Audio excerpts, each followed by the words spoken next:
जय माता दी की मित्रों, एक छोटी सी चीज़ लेके आप लोगों के सामने आया हूँ। और इसलिए आया हूँ क्योंकि बहुत ही बड़ी समस्याओं का विषय जो चीज़ बनी हुई है। हम बड़े बड़े उपाय कर लेते हैं ग्रहों के, नक्षत्रों के, लेकिन हमें एक चीज़ समझ में नहीं आती है कि इसका बेस कहाँ है। अगर किसी भी चीज़ का आधार हिल जाएगा तो वो जीवन में कभी भी वो सेटिस्फेक्शन उसे मिल ही नहीं सकता। और ये आधार कहाँ से है भाई? हमारा आधार कहाँ है? हमने जन्म किससे लिया है? अपने पिता से। हमारे पिता ने लिया है हमारे दादा से। तो जो हमारे पूर्वज हैं वही बेस है ना, जिनकी वजह से आज हम यहाँ पे हैं। तो उनकी ज़िंदगी के संकट दूर करने के लिए, उन्हें प्रसन्न करने के लिए एक बहुत ही सुंदर जो समय है वो 29 सितंबर 2023 श्राद्ध पक्ष स्टार्ट हो रहा है। ये आप सभी लोगों को पता होगा, इसमें कोई बड़ी चीज़ नहीं है। मैं कोई भी चीज़ आपको बताना चाहता हूँ उससे पहले मेरी एक विनती रहेगी आप लोगों से कि आप मार्केट जाएं और मार्केट जाकर काले तिल, कुशा घास जो बहुत ही आसानी से उपलब्ध हो जाती है, और तांबे के पात्र, 2 पात्र आपको चाहिएंगे तांबे के। अगर कोई किसी के पास पैसे अधिक हैं और यदि वो चांदी का पात्र ले लेता है तो उससे अच्छा तो कुछ हो भी नहीं सकता है। मेरा कहने का मतलब है फर्स्ट प्रायोरिटी जो रहेगी वो चांदी रहेगी, सेकंड प्रायोरिटी जो रहेगी वो तांबा रहेगा। और अगर फिर भी किसी के पास ये व्यवस्थाएं भी नहीं है तो कोरा मिट्टी का बर्तन भी आप ला सकते हैं। ये मैं आपको इसलिए बता रहा हूँ क्योंकि मैं जो कुछ भी आपको थोड़ा बहुत बता पाऊँगा उसके बाद में जो रेमेडीज़ मैं आपको बताऊँगा ना वो बहुत ही आसान रहेंगी, बहुत ही सिंपल रहेंगी, लेकिन उनके लिए ये मस्ट है। आप ये मान लीजिए बहुत ही अति आवश्यक चीज़ें हैं। इनके बिना कोई भी पितरों से रिलेटेड कोई काम नहीं हो सकता। लोग आपको कितना भी भरमा रहे हो, कितना भी झूठ बोल रहे हो, लेकिन मैं आपको छोटी छोटी चीज़ों में इतने आसान इलाज बताने वाला हूँ कि आप हैरान हो जाएंगे उसके रिजल्ट देख के। तो सर्वप्रथम हमको क्या करना है, ये सब चीज़ें आप लेके आइए प्लीज़, मेरी विनती है आप लोगों से। अब क्या होता है कि देखिए, सबसे पहले तो हमें मालूम कैसे पड़े हमारे जीवन में कि पितृदोष हमारे जीवन में लगा हुआ कि नहीं लगा हुआ, हमारे जो पूर्वज हैं वो सुखी हैं या वो दुखी हैं, हमें कैसे पता चलेगा? तो इसके 3 तरीके हैं। पहला तरीका तो मैं आपको सिम्टम्स बताऊंगा जो हर किसी को नज़र आ रहे होंगे। अगर जिसकी भी मैं कुंडली और वास्तु का तो मैं आपको बाद में बताऊंगा, लेकिन मैं पहले आपको ये बता देता हूँ। तो ये जनरल जो सिम्टम्स है ना वो ये रहेंगे कि जीवन में किसी भी चीज़ में आदमी स्टेबल नहीं होगा। ना वो धन से स्टेबल होगा, ना मकान गाड़ी घोड़े उसने ले लिए होंगे, भले ही पैसा होने के बाद ले लेते हैं लोग, लेकिन उसके रिजल्ट पॉजिटिव नहीं होंगे, खुशियाँ नहीं होगी घर के अंदर। और घर में संतान को लेकर सबसे बड़ी समस्याएं चलेगी, क्योंकि पितरों का काम हमें संतान देना ही है। हम भी हमारे पितरों से जन्म लिए तो हम उनकी संतान ही थे। तो जो जनरेशन हमारी आगे बढ़ने वाली है ना, उनको लेके आप परेशान जरूर रहोगे कि बच्चा पढ़ाई नहीं कर रहा है, बच्चा बीमार रहता है, या किसी की संतान हो ही नहीं रही है। घर में बिना बात के कलेश बने रहते हैं, कोई मुद्दा नहीं है, कोई ऐसा आपस में मतलब झगड़ा भी नहीं है, किसी आपस में एक दूसरे के प्रति प्रेम भी है, लेकिन फिर भी पता नहीं चलता कि बैठे बैठे ही इतना हद तक मतलब कलेश घर में पैदा हो जाता है बिना किसी बातों को, छोटी छोटी बातों को लेके। और जो बड़ी खुशियाँ मिलनी चाहिए वो इतनी सी बात से सब खराब हो जाती है। ये पितृदोष के विशेष लक्षण है।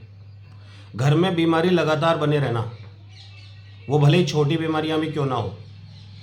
एक व्यक्ति ठीक होता है, दूसरा बीमार हो जाता है, दूसरा ठीक होता है, तीसरा बीमार हो जाता है। नहीं तो किसी को सर दर्द लगा हुआ है, किसी के पैरों में दर्द चल रहा है, किसी के पेट में दर्द चल रहा है, और दवाइयाँ घर में आए जा रही हैं आए जा रही हैं। पितृदोष के सबसे प्राइमरी लक्षण है, बेसिक।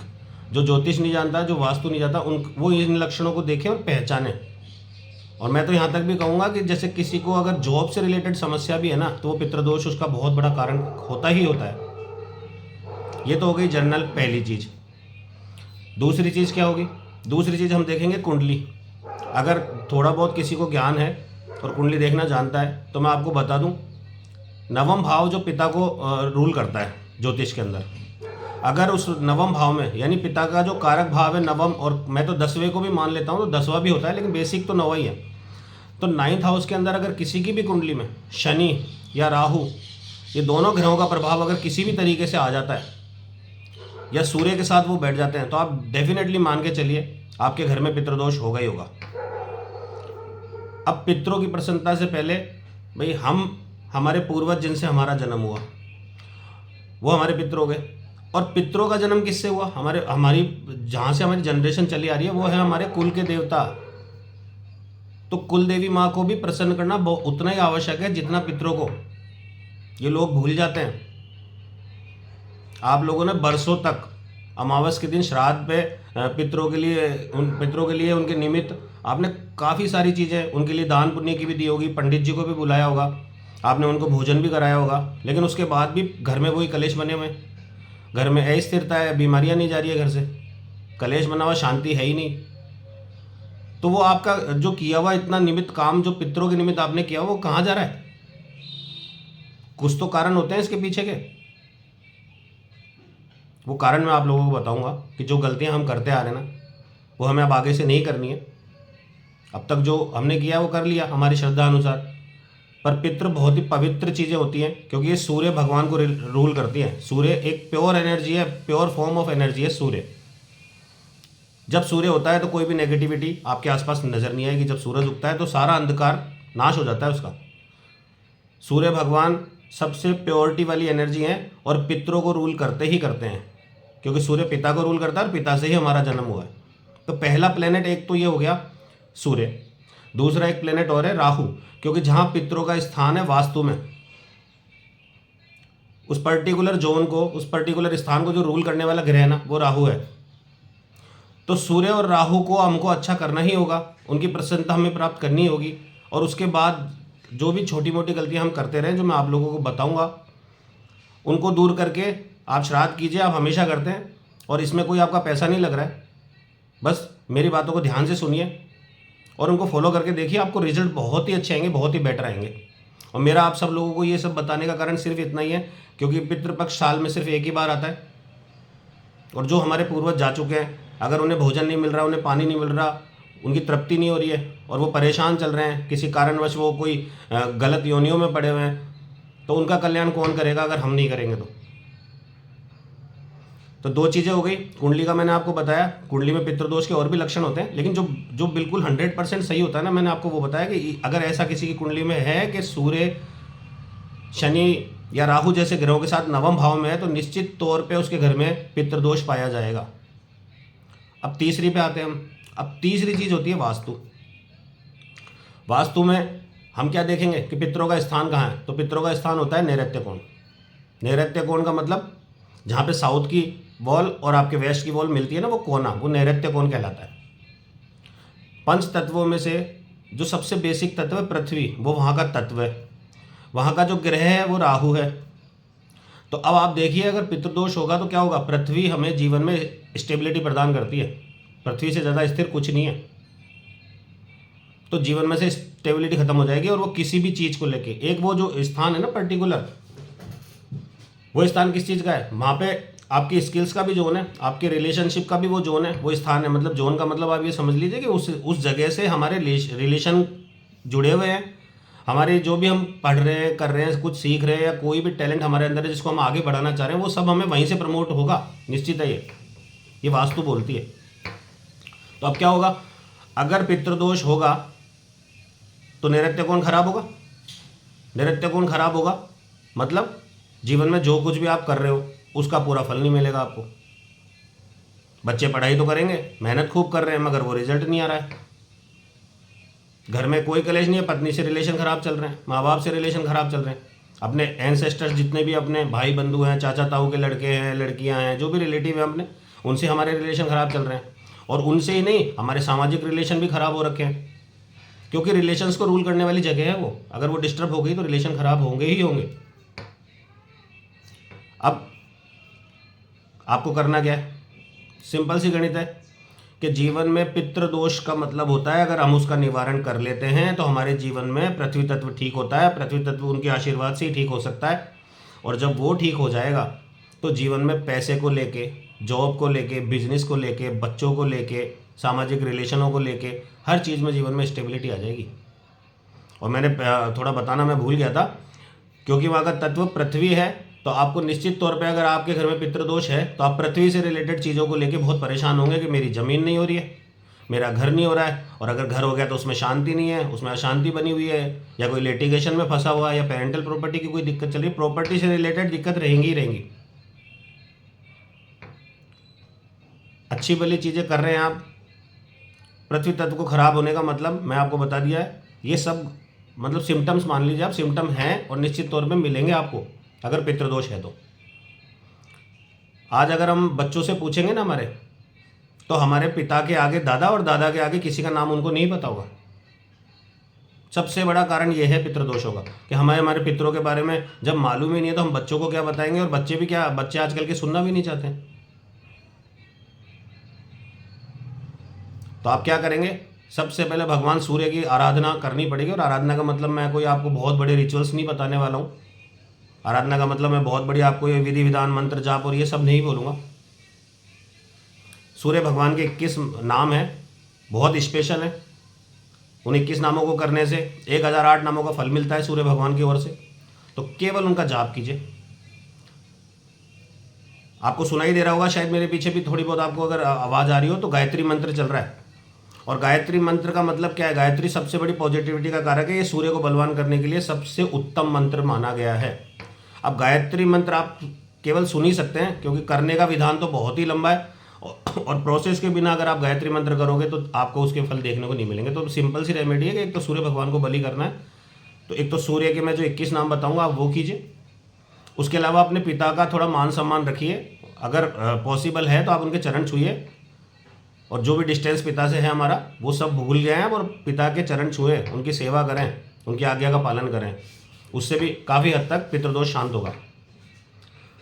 अब बात आती है कि भाई हम जब श्राद्ध पक्ष में जाते हैं, और हम नॉर्मली मैं आपको श्राद्धों के प्रकार और ये सब भी बताऊंगा, अगर आप लोग चाहेंगे तो मैं ये सब भी बताऊंगा आपको। पर अभी मैं ये प्रकार वगैरह बताने में विश्वास नहीं रखता हूँ, क्योंकि इतना समय नहीं है। तो शॉर्टकट में जो कुछ भी कर सकते हैं वो हम सब मिल के करेंगे।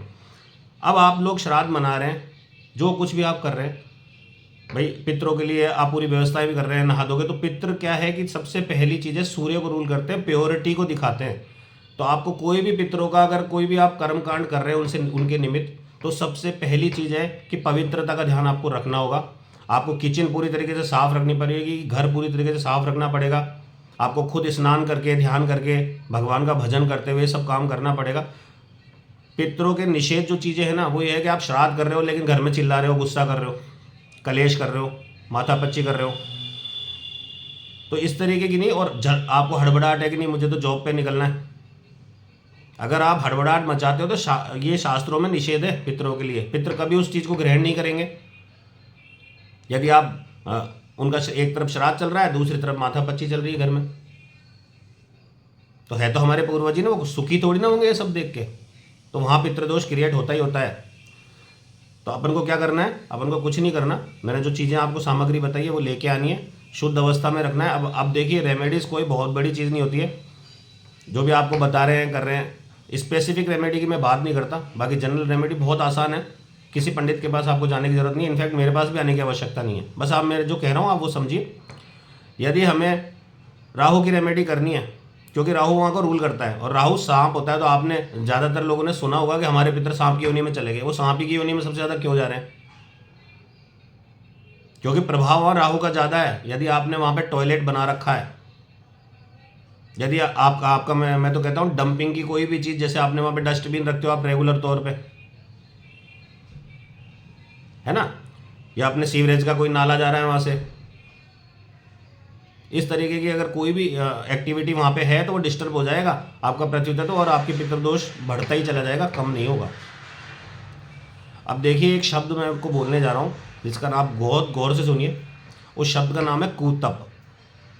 कूतप मतलब सीधा सा मतलब है जो तापों को शांत करता हो, उसे हम कहेंगे कूतप। शास्त्रों में 8 तरीके के कूतप बताए गए हैं जो शांत करते हैं। सबसे पहला गौ माता, क्योंकि ब्रह्मा जी ने जब सृष्टि रची थी तो सबसे पहला निर्माण उन्होंने गौ का किया था। तो गाय एक ऐसी चीज़ है जो किसी भी प्रकार के ताप को शांत करने में आपके लिए बहुत हेल्पफुल हो सकती है। दूसरी सबसे बड़ी चीज़ होती है कि जो अगर किसी के पुत्री है और पुत्री का जो पुत्र हुआ, समझ गया मेरी बात, अपनी बेटी का जो पुत्र है ना, वो कूतप मतलब आप कहते हैं इसके दायरे में आता है। अगर उस वो आपके लिए कुछ भी करता है, अपने पितरों के लिए कुछ भी करता है, या आप उसको थोड़ा बहुत मतलब जो कुछ भी आपसे श्रद्धा बन पड़े उसको कपड़े दिलाते हैं, उसके खाने का ध्यान रख लेते हैं, कभी बाहर से कुछ मिला के खिलाते हैं, तो वो भी आपके जीवन के बड़े से बड़े तापों को शांत करने के लिए बहुत बड़ा रेस्पॉन्सिबल है, ये शास्त्र कहते हैं। तीसरा होता है टाइमिंग, कि भाई एक टाइम भी फिक्स है। जब भी सूर्य उदय होगा ना, तो उसके बाद का जो समय चलेगा, अब मैं जहाँ तक मेरे को याद पड़ता है मोटा मोटा, तो 8वां जो पहर होगा, 8वां पहर लगभग स्टार्ट हो जाएगा आपका 11:36 सुबह, 11:36 AM से लेके 12:24 तक का जो ये मैं आपको कॉमन फैक्टर बता रहा हूँ, इसमें 2-4 मिनट ऊपर नीचे हो सकते हैं, लेकिन कॉमन यही है। 11:36 से लेके सुबह 12:24 तक का जो समय है, उस समय को हम कहते हैं कूतप वेला। ये ऐसा समय होता है जो आपके किए हुए उपाय, आपके किए हुए रेमेडीज, जिस भी निमित्त आप कर रहे हो, उन सबको शांत करने के लिए आपकी बहुत प्रकृति मदद करने लगती है। अगर आप इस टाइम पर ये काम करते हो, तो हमें पितरों की मदद करनी है ना, हमें हमारे पितरों से आशीर्वाद चाहिए, उनकी सदगति के लिए हमें प्रार्थना करनी है। तो जो कुछ भी हमें खाना पीना देना है, जो भी करना है, आप कोशिश कीजिए कि इस समय तक वो बिल्कुल कंप्लीट हो जाए और इसी समय में आप करें।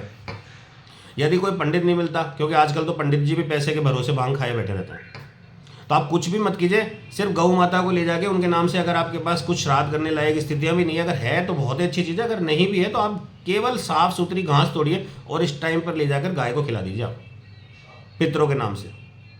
उसी से आपके सारे पितृ तृप्त हो जाएंगे। पितरों के लिए एक बहुत अच्छी चीज़ और भी है, जो है तुलसा जी। यदि पितरों के जो भी आप खाना बना रहे हो या उनके निमित्त कुछ भी कर रहे हो, उसमें यदि आप तुलसा का यूज करते हो, तो आपके पितृ उसकी खुशबू से, केवल खुशबू मात्र से वैकुंठ धाम चले जाते हैं, सारे पापों से मुक्त होकर। तो तुलसा जी का प्रयोग सदा करें। काले तिल और कुशा भगवान विष्णु से उत्पन्न हुए हैं, तो ये श्राद्ध की रक्षा करते हैं, क्योंकि देखो एक्चुअल में क्या होता है, एनर्जी है, तो ऐसा नहीं है कि वो एनर्जी केवल आपके पितरों की, नेगेटिव एनर्जियाँ भी है। तो कई बार ऐसा होता है कि नेगेटिव एनर्जियों का भी प्रवेश हो जाता है। अगर आप विधान से शास्त्रों के अनुसार काम नहीं भी कर रहे हैं, तो वो आप तो भोग लगा रहे हो पितरों को, लेकिन वो पितरों को नहीं जाके किसी तीसरे बंदे को जा रहा है, और पितृ तो भूखे ही बैठे हैं। और हमें लग रहा है हमने तो बहुत अच्छा श्राद्ध किया, हमने तो पंडित जी को खुश करके भेजा, पैसे दे दिए, हमने उनको कपड़े दान दिए, हमने चप्पलें दे दिए, लेकिन पितृदोष वहाँ का वही है, समस्या वहाँ की वही है, वो दूर ही नहीं हो रही है। समझ रहे हो आप मेरी बात? देखो बात छोटी छोटी सी है दोस्तों, तो जितना भी माता जी की कृपा से ज्ञान है ना, मैं चाहता हूँ आप लोगों तक पहुँचे और आप उसका फ़ायदा उठा सकें उस चीज़ से। जीवन में कुंडली में राहु केतु शनि, इनकी दशा महादशाएं, अब इनके पीछे भागने से अच्छा है पहले अपने पितरों के पीछे भागिए। आप अपना बेस मजबूत कीजिए। जब आपकी पृथ्वी सही होगी ना, तो स्टेबिलिटी होगी, तो आप बाकी के काम कर पाओगे। तो ये सब कीजिए, और मैं थोड़ा सा आने वाले टाइम के अंदर मैं आपको और भी अच्छी अच्छी चीज़ें बताऊंगा। ये तो मैंने अभी आपको केवल कूतब के बारे में बताया, और वो भी मैंने पूरे 8 नहीं बताए आपको, सिर्फ तीन चीज़ें ही बताई है। तो ये 3 चीज़ें, क्योंकि अभी बेसिक लेवल पे तो अपन इतना ही काफ़ी होता है, क्योंकि इतना ना समय है कि मैं आपके लिए इतने बड़े बड़े वीडियो बना पाऊँ। अभी इतना समय नहीं है, क्योंकि कल से ही श्राद्ध पक्ष स्टार्ट हो रहे हैं। तो सभी अपने पितरों को नमन करें, और पितरों का कोई भी काम करने से पहले, आप जानते हैं गणेश जी महाराज की आराधना करना बड़ा आवश्यक है। गणेश जी को याद करना बहुत आवश्यक है। भगवान गणेश को, भगवान सूर्य को और भगवान शिव को, और जो पितरों की रक्षा करते हैं श्राद्ध की, भगवान विष्णु, उनको याद करना अति आवश्यक है। कुल देवी को ना भूलें। और बहुत ही आसान उपाय मैं आपको बताऊंगा, वही जो डेली रूटीन में आप करते आ रहे हैं अब तक, जो आपने किया वही सब होगा, लेकिन उनमें जो चीज़ें निषेध है वो मैं आपको बताऊंगा कि ये चीज़ें आप अवॉइड कीजिए, और जो श्राद्ध आप कर रहे हैं उसका फल भी देखिए आप। पितरों की प्रसन्नता का मतलब है देवता, क्योंकि गीता में ये लिखा गया है, देवता जो होते हैं ना, देवता पितरों को पूजते हैं। यानी अगर पितृ चाहे ना, आप किसी देवता की आराधना नहीं भी कर रहे हो, अपने पितरों की कर रहे हैं, तो आपको वो सब कुछ प्राप्त हो सकता है जो एक देवता आपको दे सकता है।